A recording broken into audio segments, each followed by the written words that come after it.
we are asking if Britain is failing Prince Harry. We're taking your calls on it now. Marina from Hertfordshire, what's your view? Do you think that we are failing Prince Harry? They are definitely failing him and have done for several years. I think that, quite honestly, that as a king's son, he should have the same amount of the responsible people looking after him. I think that if we can, as a country, have people like all the prime ministers, Liz Truss, for instance, they have lifetime protection. Yes. But Marina, crucially, he's stepped down from royal duties, so he's not a working royal. Similarly, Prince Andrew has stepped away from his duties as well. He doesn't get government-funded protection. The King pays for his private protection. I believe that's the case. So there's a precedent set there that if you step away from royal duties, regardless of your relation to the monarch, you don't get the tax-funded protection that maybe you would hope for. I think, honestly and truly, that the royal family are quite spiteful. Okay. In lots of ways, and I don't want to go into any more of that. But yes, I think that man should be allowed, and they should be stopping. They shouldn't be stopping those children having to be able to get in touch with their only cousins, which are William's children. They're stopping that for them. I'm not sure whether Lilibet's ever met her paternal grandfather, the King. I don't know. Marina, thank you very much for your call. Right, I'm gonna get into the mind of the palace right now and see if I can explain it. And the best I could come up with was that I think when a royal stays in whatever palace there is a certain amount of staff that have to be taken away from other palaces and ascribed to that royal, etc. And that's why perhaps there was a time limit of you need to tell us by then, because in order to have everything ready for your Royal Highness's arrival... If the King can facilitate Donald Trump, you can facilitate... Listen, I'm trying very hard, Marvin. I'm trying very hard to make it make sense. I understand that there's staffing issues, so there may not be somebody there to make the bed or change the sheets every night or whatever it is they get, or clean the ensuite. But you just say, listen, son, we've not staffed this very well. So you can come stay. You've got this lovely room. We can't... You're going to have to make your own bed. I'm sure Harry wouldn't even know where the airing cupboard is with the sheets. What, do you think the King's going to tell him? Harry was in the army. I'm sure he can make his own bed. I've made a hammock in the ballroom. Two little human beings at home. I'm sure he can deal with a tight corner as well in the bed. I think he can do it. Carol, thank you very much. It is just a very strange one that I'm kind of getting ready for King Charles, because it's so odd to make a statement saying this has all been an admin error and absolute nonsense. Of course my son can come and stay. I'm expecting it and slightly hoping for that too. Bev from Derbyshire, where do you stand on this?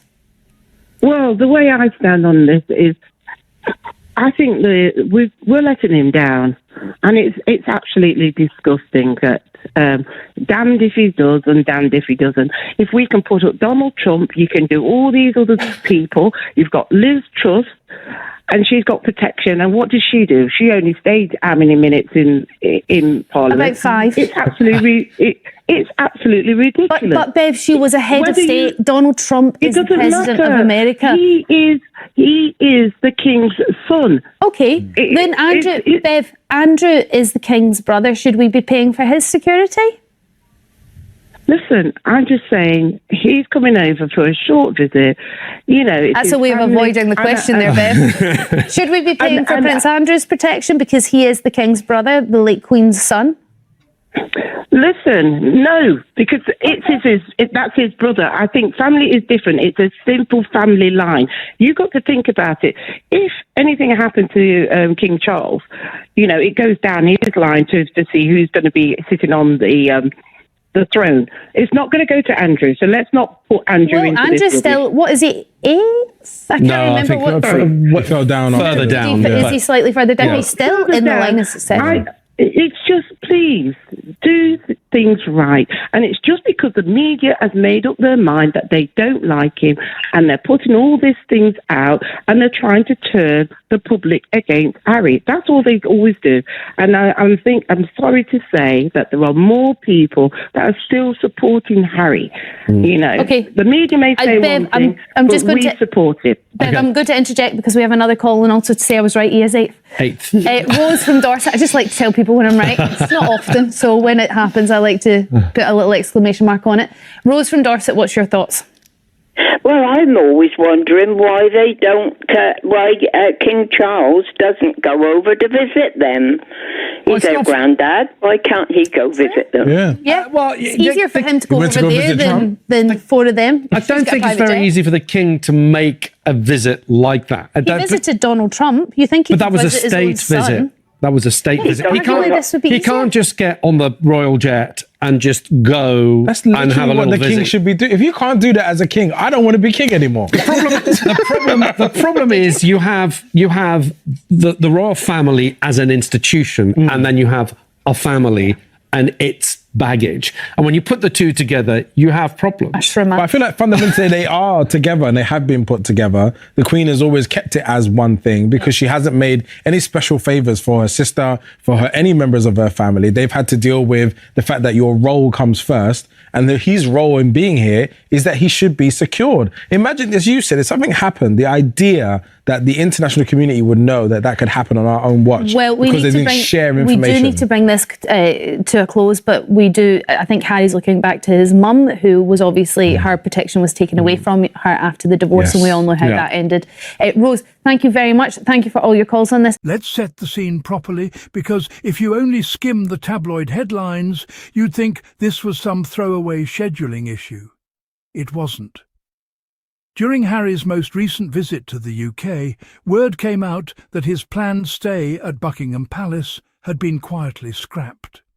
The official line: an administrative hiccup, not enough staff available to prepare a room for him. That's it. That's the receipts they gave us.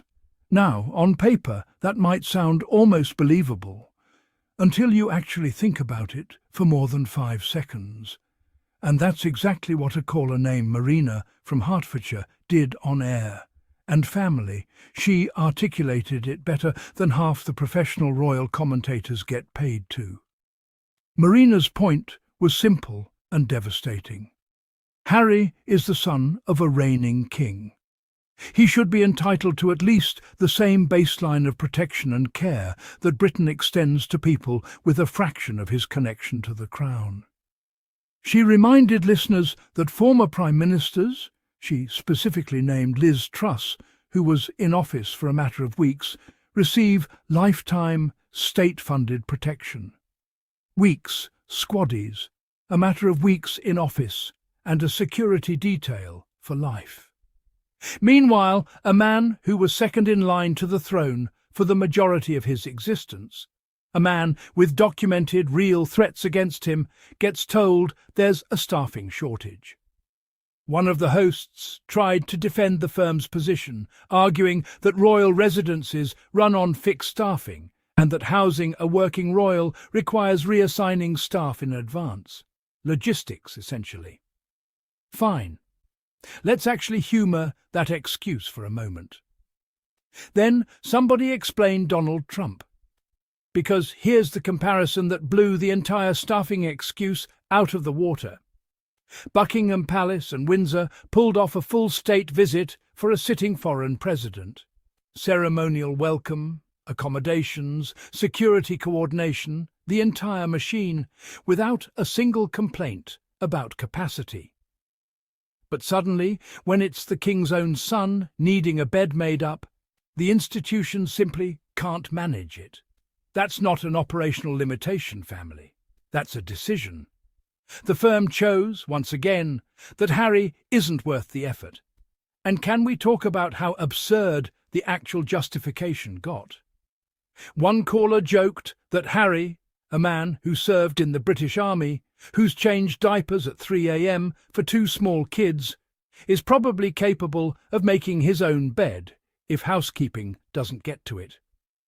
That's not a real obstacle. That's a fig leaf. When the best defence the palace can produce is, we couldn't find someone to tidy the ensuite, you're not looking at logistics. You're looking at optics. A quiet, deliberate signal about exactly where Harry now sits in this family's pecking order. Then a caller named Bev from Derbyshire took it somewhere even more uncomfortable. and she was right to. She brought up Prince Andrew. And here's the double standard nobody in the mainstream press wants to say out loud. Andrew, stripped of titles, publicly disgraced, tangled in one of the most damaging scandals to touch this monarchy in living memory, still receives privately funded protection from the king. Harry, whose only real offence was choosing a different life and marrying a woman the tabloids decided to despise from day one, gets treated as an afterthought. The host pushed back, arguing Andrew is a sibling, a different branch of the family tree than a son. Bev wasn't buying it, and honestly, neither am I, because the real precedent here isn't about bloodline technicalities. It's about who this institution chooses to protect quietly, and who it's willing to let the tabloid machine turn into a public villain. Andrew's situation gets managed behind closed doors. Harry's gets turned into a national conversation about whether he deserves a mattress. Which brings us to the second target of today's breakdown, because the palace doesn't operate in a vacuum. The British tabloid press has spent years building a narrative where every single thing Harry does becomes a snub, a feud, a demand, while the exact same behaviour from anyone else in the family goes completely unremarked. Bev said it plainly. The media decided a long time ago they don't like him, and now they manufacture stories to turn the public against him. She's not wrong. And she said something the royal correspondents conveniently leave out.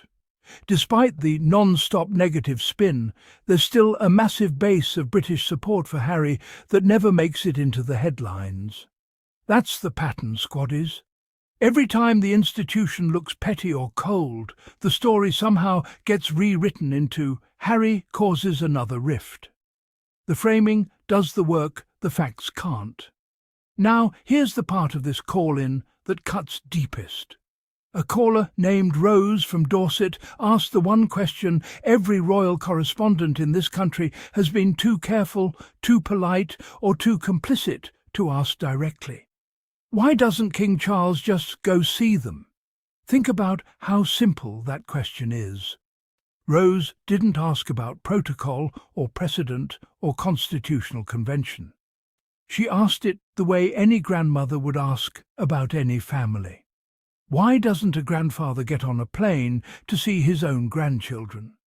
And the host's answer amounted to, a king can't simply hop on the royal jet for a casual visit like an ordinary person could. Family, let's call that what it actually is.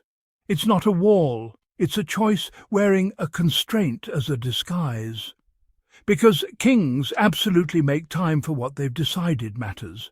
A full state visit for Donald Trump materialised, motorcade and ceremony and all, and nobody claimed that was too complicated to pull off. So the idea that a private visit to see his own grandchildren is somehow logistically impossible simply doesn't hold up. He doesn't go because he chooses not to. And that choice tells you everything about where Harry and Meghan's children actually rank, in a category apart from an ordinary grandchild, where the burden of travel, the burden of arranging every visit, the burden of security and staffing always lands on Harry's side of the equation, never the other way around. The host tried to offer the institution a softer landing, pointing out that the late Queen held a hard line on duty over personal relationships, refusing special allowances even for her own sister.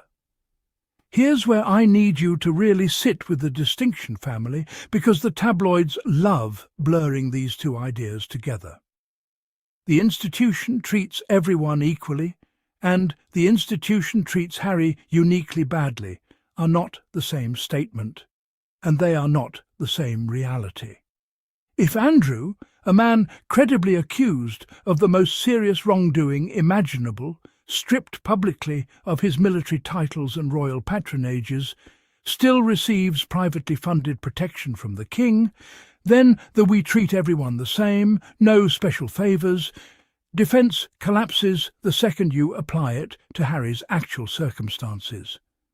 Something else is happening here, and I think it's this. Harry chose to leave. He chose to speak for himself instead of staying silent. He chose to marry a woman of colour who the British press decided from day one to tear apart. That combination made him the one member of this family it became not just acceptable, but almost fashionable to treat as expendable. And now we get to the part of this segment that matters more than any other detail in it, because at the very end, Rose connected everything. The missing bed at Buckingham Palace, the withdrawn state-funded protection, the institutional cold shoulder, directly back to Princess Diana. Diana's protection was pulled after her divorce, and we all know exactly how that ended.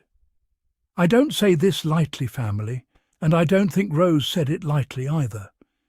This isn't hyperbole. This is documented history. When Diana lost her formal protection detail, she lost the trained professionals who managed threat assessment, controlled vehicle movement, and kept the paparazzi at bay in real time. She was, in the most literal sense, left exposed, and the whole world watched what happened in that Paris tunnel. Harry was 12 years old when he buried his mother, because the system that was supposed to protect a member of this family decided she no longer qualified for it. So when we talk about the RAVEC dispute, when we talk about the ongoing fight over Harry's UK security arrangements, understand this is not some abstract bureaucratic argument about budgets and precedent to him. This is a man who watched firsthand exactly what happens when protection gets stripped from someone the institution has decided is no longer a priority. He isn't being paranoid. He isn't being dramatic. He has already lived through the worst-case outcome of this exact policy failure inside his own family. And he is doing everything a father can to make sure his own children never learn that lesson the way he did. And that's what makes the tabloid framing so grotesque, squaddies. When Harry raises legitimate security concerns, when his legal team pursues the RAVEC case through the courts, the coverage twists it into entitlement. Harry demanding special treatment. Harry unable to accept that stepping back comes with consequences. But flip it around for 1 second. If any of us had buried a parent because their protection was pulled, wouldn't we move heaven and earth to make sure that never happened to our own children? That's not entitlement. That's a father who already paid the price of institutional indifference once, refusing to let history repeat itself. Bev touched on this too, pointing out that the media made up its mind about Harry a long time ago and simply manufactures whatever narrative fits that conclusion, regardless of the facts. That's the piece the tabloid machine will never admit. Every legitimate safety concern gets recast as him causing trouble. Every failure by the palace to accommodate him gets recast as him being difficult. The frame never allows for the simplest, most obvious explanation, that a family is treating one of its own with a coldness it doesn't extend to anyone else. And that family happens to be the most scrutinized institution on the planet. Here's what I want you to take away from all of this, family. 3 ordinary British callers, not royal experts, not palace correspondents, just Marina, Bev and Rose, identified more inconsistency, more double standard and more institutional coldness in a 15-minute call-in segment than most professional royal commentary manages in a week. They caught the Trump comparison. They caught the Andrew comparison. They caught the gap between the tabloid narrative and actual public sentiment. And Rose asked the one question that exposes the whole thing. If you can't be bothered to visit your own grandchildren and you can't be bothered to keep a bed ready for your own son, what exactly is left of family once you strip away the institution? Britain isn't failing Prince Harry because of one cancelled overnight stay at Buckingham Palace. It's failing him because of a pattern. Security stripped away, accommodations quietly withdrawn, a narrative machine that reflexively paints him as the problem no matter what he does. And underneath every bit of it is a man simply trying to keep his own children safer than his mother ever was. Now I want to hear from you, family. Does the palace's staffing excuse hold up for 1 second when they can pull off a full state visit for Donald Trump? Should Andrew really be receiving protection that Harry is denied? And Rose's question, the big one. Why hasn't King Charles made the effort to go see his own grandchildren? Drop it in the comments. I read every single one, and I want to know exactly where you stand. If this one hit home, smash that like button, send it to someone who needs to hear this side of the story for once, and subscribe so you never miss the next breakdown. Until next time, family, stay loud, stay informed, and keep standing up for Harry and Meghan.